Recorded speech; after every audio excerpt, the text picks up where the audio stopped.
तने दिन रात रे हो दीन दयाळो परम कृपाळो नंदीनो असवार मारो नाथ रे हो भोलेनाथ रे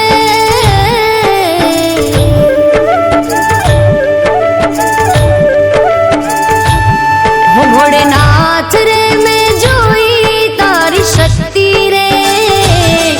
भोलेनाथ रे मैं जोई तारी शक्ति रे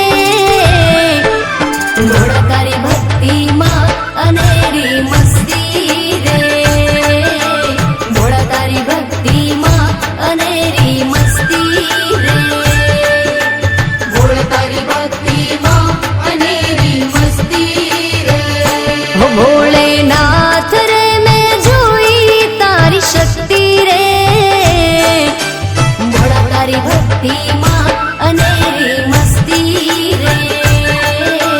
भोला तारी भक्ति मां अनेरी मस्ती रे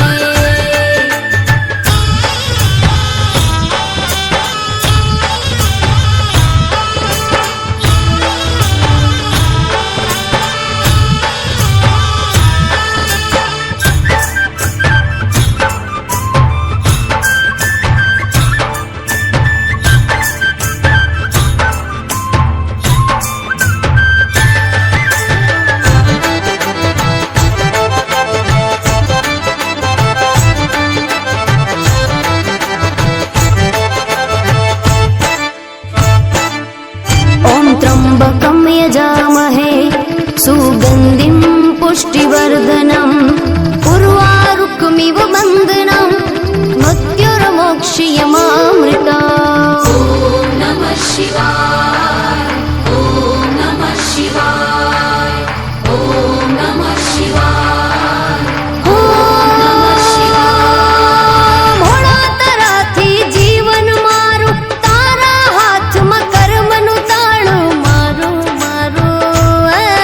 ભોળા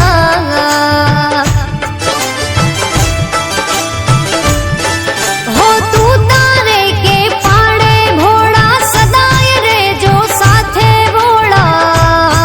मारा भोळा ओम नमः शिवाय ओम नमः शिवाय भोलेनाथ रे मैं जोई तारी दृष्टि रे मारा नाथ रे मैं जोई तारी दृष्टि रे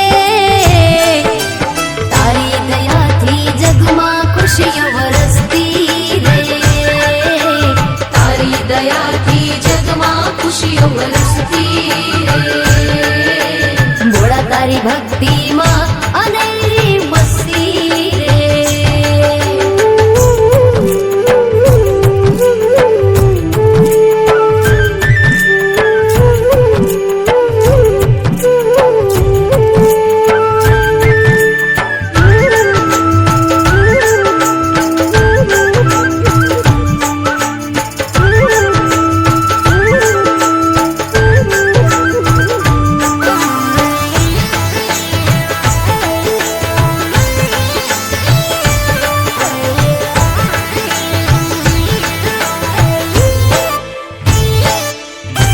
कर्पूरगौरं करुणावतारं संसारसारं भुजगेन्द्रहारं सदा वसन्तं हृदयारविन्दे भवं भवानी सहितं नमामि ॐ नमः शिवाय ॐ नमः शिवाय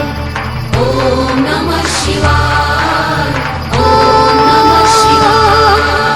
शेषनो धारी रुद्र निमाला चंद्र मुकुट पर गंगा निधारा बहती बहती धारा